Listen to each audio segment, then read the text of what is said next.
पाकिस्तानवर कारवाई सुरूच राहणार असं संघ परिवारातून सध्या म्हटलं गेलेलं आहे। तसे संकेत दिले गेलेत। येत्या काळामध्ये बलुचिस्तानचा लढा संघ अभ्यासक दिलीप देवधर यांनी ही सगळी माहिती दिली आहे। पाकव्याप्त काश्मीर भारतात येणार असं भाकीत सुद्धा देवधर यांनी केलेलं आहे। ऑपरेशन सिंदूर थांबलेलं नाहीच, सुरूच राहणार असं देखील दिलीप देवधर यांनी स्पष्ट केलंय। युद्धविराम नाही, स्वल्पविराम आहे, कारवाई सुरूच राहणार। युद्धविरामामुळे संघ वर्तुळात नाराजी नाही असं देखील देवधर यांनी म्हटलंय। संघ परिवार, पंतप्रधान मोदी आणि सरसंघचालक भागवत यांची एकच भूमिका असल्याचं सुद्धा त्यांनी स्पष्ट केलं। भारत पाकिस्तान शस्त्रसंधीत अमेरिकेची कोणतीही भूमिका नाही। सर्जिकल स्ट्राईक, एअर स्ट्राईक आणि ऑपरेशन सिंदूर एकाच ऑपरेशनचा भाग आहेत असंही देवधर म्हणाले। आणि दिलीप देवधर यांच्याशी बातचीत केलेली आहे आमचे प्रतिनिधी जितेंद्र शिंगाडे यांनी। आपल्यासोबत आहेत राष्ट्रीय स्वयंसेवक संघाचे अभ्यासक आहेत दिलीप देवधर। सर, काय सांगाल, एकूण जो पहिला हल्ला झाला होता, पहलगामचा हल्ला झाला, त्याच्यानंतर ऑपरेशन सिंदूर राबवण्यात आलं, एकूणच राष्ट्रीय स्वयंसेवक संघाच्या वर्तुळात काय चर्चा आहे, काय विचार आहे? पहलगाम पासून आपण सुरू केलं तर 22 एप्रिलला पहलगामची जेव्हा घटना घडली तेव्हा पूर्ण भारत संतापाच्या प्रक्रियेत होता। तेव्हा संघ परिवारातील कार्यकर्त्यांना कल्पना होती की आउट ऑफ इमोशन मोदी सरकार, इंडियन मिलिटरी, भारत सरकार काहीच करणार नाही, यावेळेला प्लॅन्ड पद्धतीने वागतील आणि तसंच घडलं। 22 एप्रिल नंतर सरकार काय करणार चर्चा जगभर चालू होती आणि काय करणार तर संघामध्ये संयम, शिस्त आणि योजना असल्यामुळे विश्वास होता मोदी काय करतील। तर 7 मेला जे काय घडलं ती घटना पूर्ण भारतीयांना, संघ परिवार अशा वेळेला विचार करणं तुकड्यातलं होईल।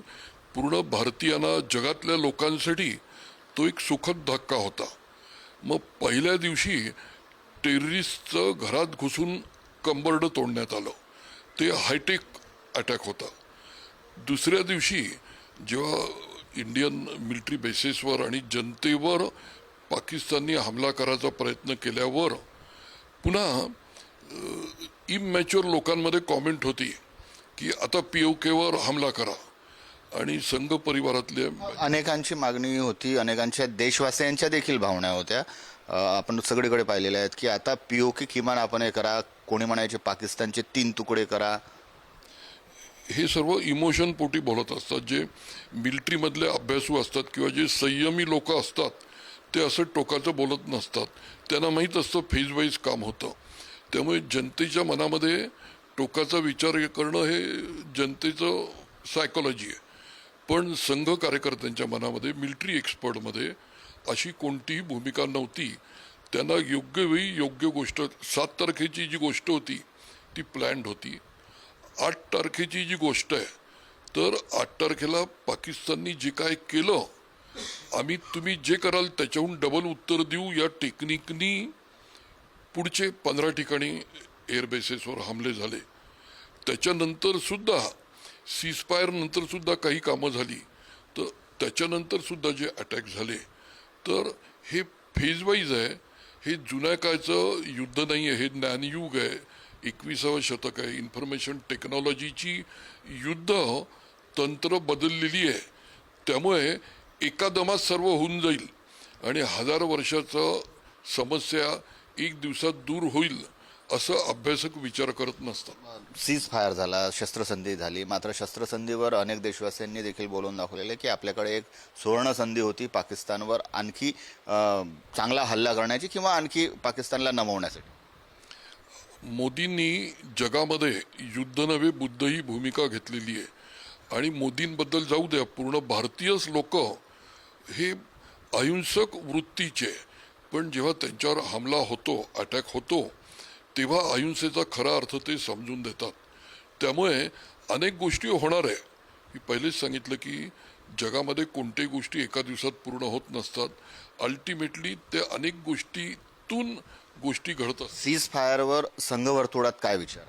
संघ वर्तुळाला माहिती आहे की हे सीज फायर हा स्वल्पविराम नाही आहे, पूर्ण विराम नाही आहे, तर 2 शब्दामधली ही स्पेस आहे। पाकिस्तान मागच्या 75 वर्षात कसं वागलं हे माहीत आहे, भविष्यात कसं वागणार माहीत आहे। त्यामुळे याच्यानंतर काय काय होईल, काय काय केलं जाईल आणि इंडियन मिलिटरी ज्ञानयुगीन युद्ध कसं खेळेल आणि ई गव्हर्नन्सचं मोदी सरकार योग्य वेळी योग्य पाऊल कसं टाकेल. एक मुद्दा लक्षात घ्या, बांगलादेश निर्मितीच्या आधी बांगलादेशमधनं बांगलादेश स्वतंत्र करण्याची डिमांड क्रिएट झाली होती. आपल्याला भविष्यामध्ये POKची जनता जम्मू काश्मीरच्या असेंब्लीमध्ये आमच्यासाठी ज्या ठेवलेल्या सीट आहे त्या रिकाम्या आहे, आमचे तिथे प्रतिनिधी आम्हाला पाठवायचे, ही भूमिका POKची जनता आपल्याला घेताना दिसेल. बलुचिस्तान असो, पख्तुनिस्तान असो, त्यांचं स्वातंत्र्याची जी इच्छा आहे ती आपल्याला भविष्यात पूर्ण झालेली दिसेल. पण हे सर्व एका दिवसाचं एका क्षणाचं काम नाही, ही एक निरंतर प्रक्रिया, हे लक्षात घेतलं पाहिजे. झालेल्या सीजफायर संबंधात आणखी एक अमेरिकेकडनं दावा करण्यात येतोय आणि ट्रम्पनी देखील तसं अनेकदा बोलूनही दाखवलेलं आहे की त्यांच्यामुळे दोन्ही देशातील युद्ध थांबलेलं आहे. याच्याकडे संघ कसं पाहतं? एक लक्षात घ्या, जे सुपर पॉवर असतात किंवा स्वतःला सुपर पॉवर म्हणतात त्यांची भूमिका असते की जग आमच्यामुळे चालतं, आणि जे जगाचे अभ्यासक आहे त्यांना जग मल्टीपोलर आहे, सुपर नेशन सुपर पॉवरमुळे चालत नसतं याची माहिती आहे. त्यामुळे चायना काय म्हणाला, अमेरिका काय म्हणाला, पाकिस्तान काय म्हणाला, तर म्हणणारे म्हणत राहतील. जे काय घडतं तो ग्लोबल फोर्सचं मॅनिफेस्टेशन असतं, आणि करणारा करतो, बोलणारे बोलतात, क्रीड घेणारे क्लेम करतात, अफवा पसरवणारे अफवा पसरवतात. त्यामुळे जो तो आपापला रोल खेळत असतो, हे लक्षात घेतलं. शेवटचा प्रश्न, ऑपरेशन सिंदूर आणि त्यानंतर करण्यात आलेलं सीजफायर यावरून संघ आणि सरकारमध्ये कुठलेही मतभेद नाही, नाही किंवा एकमत आहे?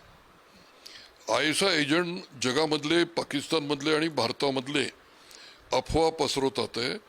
यावेळेला संघ, भाजप, एकमत हा मुद्दा बाजूला ठेवा. हिंदू, मुसलमान, भारतातले राजकीय पक्ष, भारतातल्या समस्त जाती, भारतातले समस्त प्रांत हे एकात्म भावनांनी लढतात आहे. त्यामुळे कुठेच भेद नाही, कुठेच विभक्तपणा नाही, कुठेच असंतोष नाही. सर्वच जण, सरकार नाही म्हणत मी, सरकार, समाज हे सर्व आज ऐक्य दाखवतात आहे. त्यामुळे याच्यामध्ये भेदच नाही. ऑफकोर्स भेद आहे, हे ISIचे एजंट अफवा पसरवत असल्यामुळे, चीनचे एजंट भारतातले आणि जगातले अफवा पसरवत असल्यामुळे ते त्यांचं काम करणार. आणि यावेळेला पूर्ण हिंदुस्तान, भारत, इंडिया एकात्म रीतीने उभा आहे, हे योग्य बघणाऱ्यांना दिसतंय. खूप खूप धन्यवाद. कॅमेरामन मंगेश हस्तकसह जितेंद्र शिंगाडे, पुढारी न्यूज, नागपूर.